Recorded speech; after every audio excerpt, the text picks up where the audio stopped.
संतोषी माता, आप सभी संतोषी माता के व्रत कथा का श्रवण करेंगे। है कि नियम पूर्वक व्रत करना अत्यंत फलदायी होता है। जो भी भक्त इस व्रत को विधि विधान से करता है, माँ संतोषी उनकी सभी मनोकामनाएं पूर्ण करती हैं। अगर कोई अविवाहित कन्या 16 शुक्रवार के व्रत करती है तो उनके विवाह का योग शीघ्र बनते हैं। वहीं विवाहित महिलाओं को इस व्रत को रखने से सुख सौभाग्य की प्राप्ति होती है। व्रत रखने के साथ साथ कथा सुनने से ही व्रत का पूर्ण फल प्राप्त होता है। तो आइए भक्तजनों, हम सभी श्रद्धा पूर्वक सुनते हैं शुक्रवार व्रत की विधि, उसके उद्यापन, कथा एवं आरती। शुक्रवार व्रत की विधि। इस व्रत को करने वाले कथा कहते सुनते समय हाथ में गुड़ और चना रखें। सुनने वाले संतोषी माता की जय, संतोषी माता की जय, इस प्रकार जय जयकार मुख से बोलते जावें। कथा समाप्त होने पर हाथ का गुड़ चना गाय को खिलावें। कलश पर रखा हुआ गुड़ चना सबको प्रसाद के रूप में बांट दें। कथा के पूर्व कलश को जल से भरें और उसके ऊपर गुड़ चना से भर के कटोरा रखें। कथा समाप्त होने पर और आरती होने के बाद कलश के जल को सब जगह पर छिड़के और बचा हुआ जल तुलसी की क्यारी में सींच देवें। यथाशक्ति गुड़ और चना लेकर माता का व्रत करें। गुड़ घर में हो तो उसे लेवे, विचार न करें, क्योंकि माता तो भावना की भूखी है। कम ज्यादा का कोई विचार नहीं करें। व्रत के उद्यापन में 2.5 सेर खाजा, खीर और चना का शाक नैवेद्य रखें। घी का दीपक जला संतोषी माता की जय जयकार बोल नारियल तोड़ें। इस दिन घर में कोई प्राणी खटाई न खावे। खट्टी वस्तु खाने से माता का कोप होता है, इसलिए उद्यापन के दिन दाल, शाक आदि किसी भी वस्तु में खटाई न डालें। न आप खावें, न खटाई किसी दूसरे को खाने को दें। इस दिन 8 लड़कों को भोजन करावे। वर जेठ घर कुटुंब का मिलता हो तो दूसरे को बुलाना नहीं चाहिए। अगर कुटुंब के ना मिले तो ब्राह्मणों के, रिश्तेदारों के अथवा पास पड़ोसियों के लड़के को बुला लें। उन्हें खटाई की कोई वस्तु नहीं देनी चाहिए तथा भोजन कराकर यथाशक्ति दक्षिणा देनी चाहिए। नकद पैसा न दें, कोई वस्तु दक्षिणा में देनी चाहिए। व्रत करने वाले कथा सुनकर प्रसाद लें, एक समय भोजन करें। इस प्रकार करने से माता जैसे इस बाई पर प्रसन्न हुई, वैसे ही सब पर प्रसन्न होंगी। कथा के अनुसार एक बुढ़िया थी जिसके 7 बेटे थे। उनमें से 6 कमाते थे और एक ना कमाने वाला था। वह बुढ़िया उन 6 की अच्छी रसोई बनाकर बड़े प्रेम से खिलाती, पर 7वें को बचा कुछ जूठन खिलाती थी। परंतु वह भोला था, अतः मन में कुछ भी विचार नहीं करता था। एक दिन वह अपनी पत्नी से बोला, देखो मेरी माता को मुझसे कितना प्रेम है। उसने कहा, वह तुम्हें सभी की जूठन खिलाती है, फिर भी तुम ऐसा कहते हो, तो चाहे तो तुम समय आने पर देख सकते हो। एक दिन बहुत बड़ा त्योहार आया। बुढ़िया ने 7 प्रकार के भोजन और चूरमे के लड्डू बनाए। 7वां लड़का यह बात जांचने के लिए सिर दुखने का बहाना करके पतला कपड़ा ओढ़कर सो गया और देखने लगा माँ ने उनको बहुत अच्छे आसनों पर बैठाया और 7 प्रकार के भोजन और लड्डू परोसे। वह उन्हें बड़े प्रेम से खिला रही थी। जब वे 6 उठ गए तो माँ ने उनकी थालियों से जूठन इकट्ठे की और उनमें से एक लड्डू बनाया। फिर वह 7वें लड़के से बोली, अरे रोटी खा ले। वह बोला, माँ मैं भोजन नहीं करूँगा, मैं तो परदेश जा रहा हूँ। माँ ने कहा, कल जाता है तो आज ही चला जा। वह घर से निकल गया। चलते समय उसे अपनी पत्नी की याद आई, तो वह गौशाला में कंडे थाप रही थी। वह बोला, हम विदेश को जा रहे हैं, आएंगे कछु काल, तुम रहियो संतोष से धर्म अपने पाल। तो इस पर उसकी पत्नी बोली, जायो पिया आनंद से, हमारी सोच हटाए, राम भरोसे हम रहे, ईश्वर तुम्हें सहाय। देहु निशानी आपड़ी, देखूं धरी मैं धीर,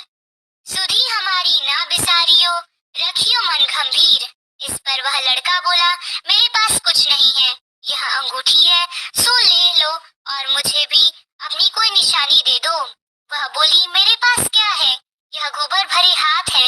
यह कहकर उसने उसकी पीठ पर गोबर भरे हाथ की थाप मार दी। वह लड़का चल दिया। ऐसा कहते ही इसी कारण से विवाह में पति पत्नी की पीठ पर हाथ का छापा मारती है। चलते समय वह दूर देश में पहुंचा। वह एक व्यापारी की दुकान में जाकर बोला, भाई मुझे नौकरी पर रख लो। व्यापारी को नौकर की जरूरत थी, अतः बोला, तनख्वाह काम देख कर देंगे, तुम रह जाओ। वह सवेरे 7 बजे से रात की 12 बजे तक नौकरी करने लगा। थोड़े ही दिनों में सारा लेन देन और हिसाब किताब करने लगा। सेठ के 5-7 नौकर चक्कर खाकर गिरने लगे। सेठ से उसे 2-3 महीने ने आधे मुनाफे का हिस्सेदार बना लिया। 12 वर्ष में वह नामी सेठ बन गया और उसका मालिक उसके भरोसे काम छोड़कर कहीं बाहर चला गया। उधर उसकी औरत को सास और जेठानियां बड़े कष्ट देने लगी। वे उससे लकड़ी में जंगल में लकड़ी लेने भेजती, भूसे की रोटी देती, फूटे नारियल में पानी देती। वह बड़े कष्ट से जीवन बिताती थी। एक दिन जब वह लकड़ी लेने जा रही थी तो रास्ते में उसने कई औरतों को व्रत करते देखा। वह पूछने लगी, बहनों, ये किसका व्रत है, कैसे करते हैं और इससे क्या फल मिलता है? तो एक स्त्री बोली, यह संतोषी माता का व्रत है। इसे करने से मनोवांछित फल मिलता है। इससे गरीबी, मन की चिंताएं, राज के मुकदमे, कलह, रोग नष्ट होते हैं और संतान, सुख, धन, प्रसन्नता, शांति, मनपसंद वर व बाहर गए हुए पति के दर्शन होते हैं। उसने उसे व्रत करने की विधि बता दी। उसने रास्ते में सारी लकड़ियां बेच दी व गुड़ और चना ले लिया। उसने व्रत करने की तैयारी कर ली। उसने सामने एक मंदिर देखा तो वह पूछने लगी, यह मंदिर किसका है? वह कहने लगी, यह संतोषी माता का मंदिर है। वह मंदिर में गई और माता के चरणों में लौटने लगी। वह दुखी होकर विनती करने लगी, माँ, मैं अज्ञानी हूँ, मैं बहुत दुखी हूँ, मैं तुम्हारी शरण में हूँ, मेरा दुख दूर करो। माता को दया आ गई। एक शुक्रवार को उसके पति का पत्र आया और अगले शुक्रवार को पति का भेजा हुआ धन मिला। अब तो जेठ जेठानी और सास नाक सिकोड़कर कहने लगे, अब तो इसकी खातिर बढ़ेगी, यह बुलाने पर भी नहीं बोलेगी। वह बोली, पत्र और धन आवे तो सभी को अच्छा है। उसकी आंखों में आंसू आ गए। वह मंदिर में गई और माता के चरणों में गिरकर बोली, हे माँ, मैंने तुमसे कब पैसे मांगा था? मुझे तो अपना सुहाग चाहिए। मैं तो अपने स्वामी के दर्शन और सेवा करना मांगती हूँ। तब माता ने प्रसन्न होकर कहा, जा बेटी, तेरा पति आवेगा। वह बड़ी प्रसन्नता से घर गई और घर का काम काज करने लगी। उधर संतोषी माता ने उसके पति को स्वप्न में घर जाने और पत्नी की याद दिलाई। उसने कहा, माँ, मैं कैसे जाऊँ? परदेश की बात है, लेन देन का कोई हिसाब नहीं है। माँ ने कहा, मेरी बात मान, सवेरे नहा धोकर मेरा नाम लेकर घी का दीपक जलाकर दंडवत करके दुकान पर बैठना। देखते देखते सारा लेन देन साफ हो जाएगा, धन का ढेर लग जाएगा। सवेरे उसने अपने स्वप्न की बात सभी से कही तो सभी मजाक उड़ाने लगे। वे कहने लगे कि कहीं सपने भी सत्य होते हैं क्या? पर एक बूढ़े ने कहा, भाई, जैसा माता ने कहा है वैसे करने में क्या डर है? उसने नहा धोकर माता को दंडवत करके घी का दीपक जलाया और दुकान में जाकर बैठ गया। थोड़ी ही देर में सारा लेन देन साफ हो गया, सारा माल बिक गया और धन का ढेर लग गया। वह प्रसन्न हुआ और घर के लिए गहने और सामान वगैरह खरीदने लगा। वह जल्द ही घर जाने को रवाना हुआ। पर बेचारी उसकी पत्नी रोज लकड़ियां लेने जाती और रोज संतोषी माता की सेवा करती। उसने माता से पूछा, हे माँ, यह धूल कैसी उड़ रही है? माता ने कहा, तेरा पति आ रहा है, तू लकड़ियों के 3 बोझ बना लो, एक नदी के किनारे रख, एक यहाँ रख और तीसरा अपने सिर पर रख ले। तेरे पति के दिल में उस लकड़ी के गट्ठे को देखकर मोह पैदा होगा। जब वह यहाँ रुककर नाश्ता पानी करने घर को जाएगा, तब तू लकड़ियां उठाकर घर जाना और चौक के बीच में गट्ठर डालकर जोर जोर से 3 आवाजें लगाना, सासू जी, लकड़ियों का गट्ठा लो, भूसे की रोटी दो और नारियल के खोपड़े में पानी दो। आज मेहमान कौन आया है? इसने माँ के चरण छुए और उसके कहे अनुसार सारा कार्य किया।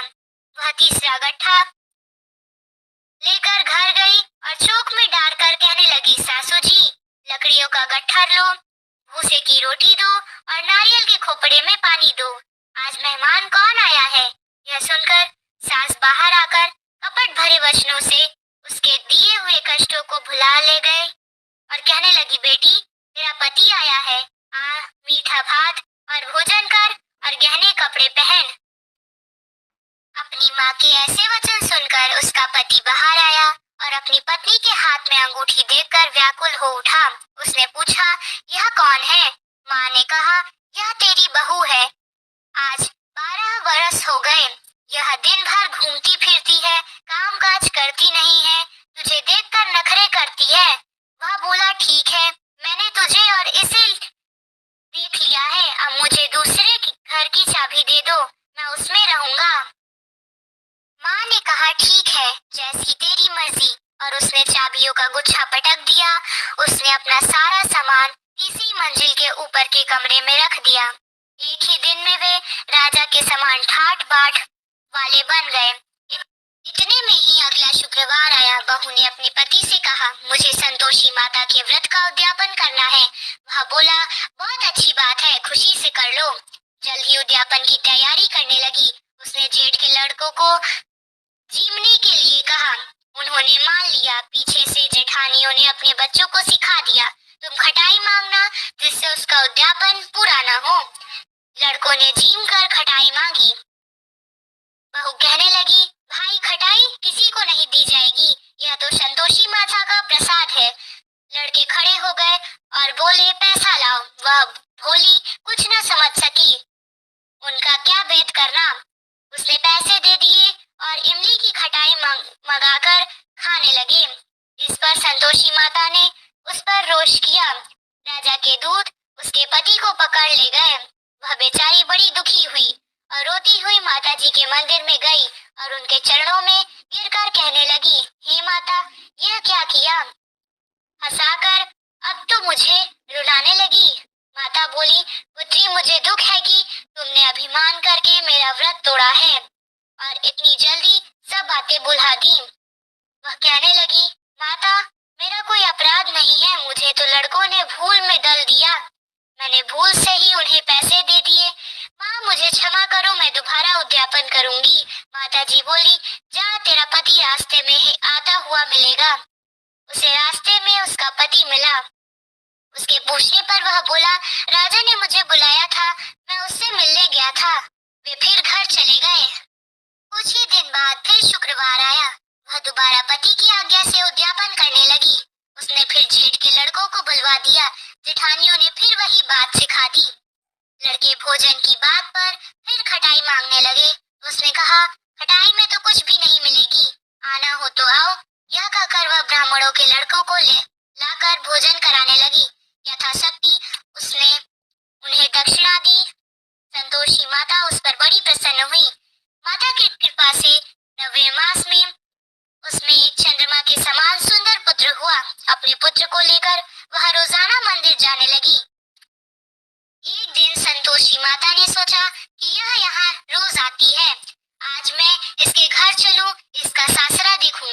यह सोचकर उसने एक भयानक रूप बनाया।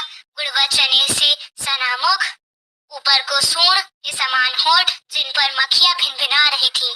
इसी सूरत में वह घर गई। दहली में पांव रखते ही उसकी सास बोली, देखो, कोई डाकिन आ रही है, इसे भगाओ नहीं तो किसी को खा जाएगी। लड़के भागकर खिड़की बंद करने लगे। 7वें लड़के की बहू खिड़की से देख रही थी। वह वहीं से चिल्लाने लगी, आज मेरी माता मेरे ही घर आई है। यह कहकर उसने बच्चों को दूध पीने से हटाया। इतने में ही सास बोली, पगली, इसे देखकर उतावली हुई है, बच्चे को भी पटक दिया। इतने में संतोषी माता के प्रताप से वहां लड़के ही लड़के नजर आने लगे। बहू बोली, सासू जी, मैं जिसका व्रत करती हूँ यह वो ही संतोषी माता है। यह कहकर उसने सारी खिड़कियां खोल दी। सबने संतोषी स्तुति कर कहने लगे, हे माता, हम मूर्ख हैं, अज्ञानी हैं, पापिनी हैं। तुम्हारे व्रत की विधि हम नहीं जानते थे। तुम्हारा व्रत भंग करके हमने बहुत बड़ा अपराध किया है। हे जगत माता, आप हमारा अपराध क्षमा करो। इस पर माता उन पर प्रसन्न हुई। बहू को जैसा फल दिया वैसा माता सबको दे। जो भी आपकी कथा पढ़े या सुने और हुकारा भरे, उसके सारे मनोरथ पूर्ण हो। सभी प्रेम से बोलिए, संतोषी माता की जय। कथा समाप्त हुई। अब सभी प्रेम से सुनिए संतोषी माता की आरती। जय संतोषी माता मैया, जय संतोषी माता। अपनी सेवक जन को, अपनी सेवक जन को सुख संपत्ति दाता। ओम जय संतोषी माता। सुंदर चीर सुनहरी माँ धारण कीनो, मैया धारण कीनो। हीरा पन्ना दमके तन श्रृंगार लिन्हो। ओम जय संतोषी माता। लाल छटा छवि बदन कमल सोहे, मैया बदन कमल सोहे। मंद हसत करुणामय, मंद हसत करुणामय, मंद हसत करुणामय, त्रिभुवन जन मोहे। ओम जय संतोषी माता। स्वर्ण सिंहासन बैठी चवर ढोरे प्यारे, मैया चवर ढोरे प्यारे।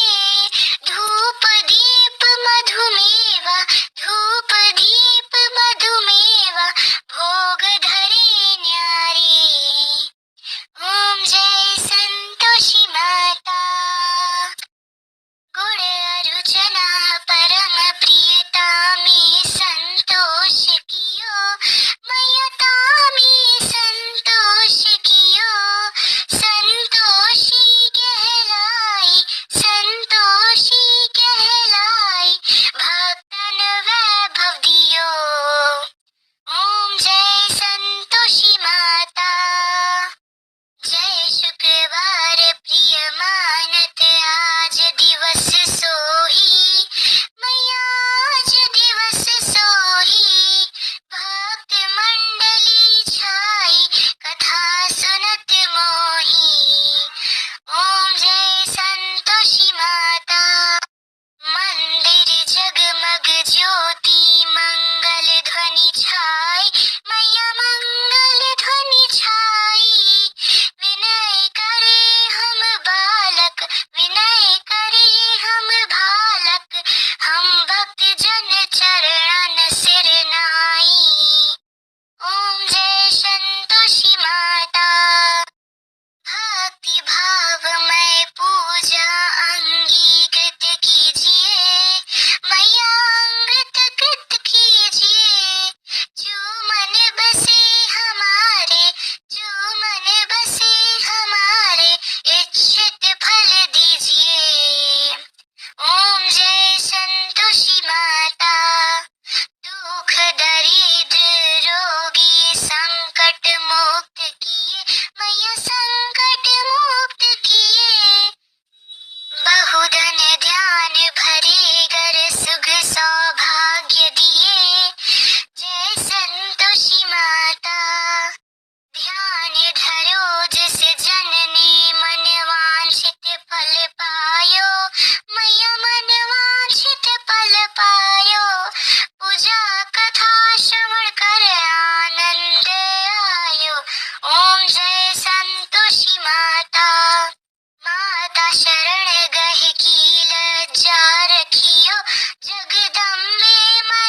संतोषी माता।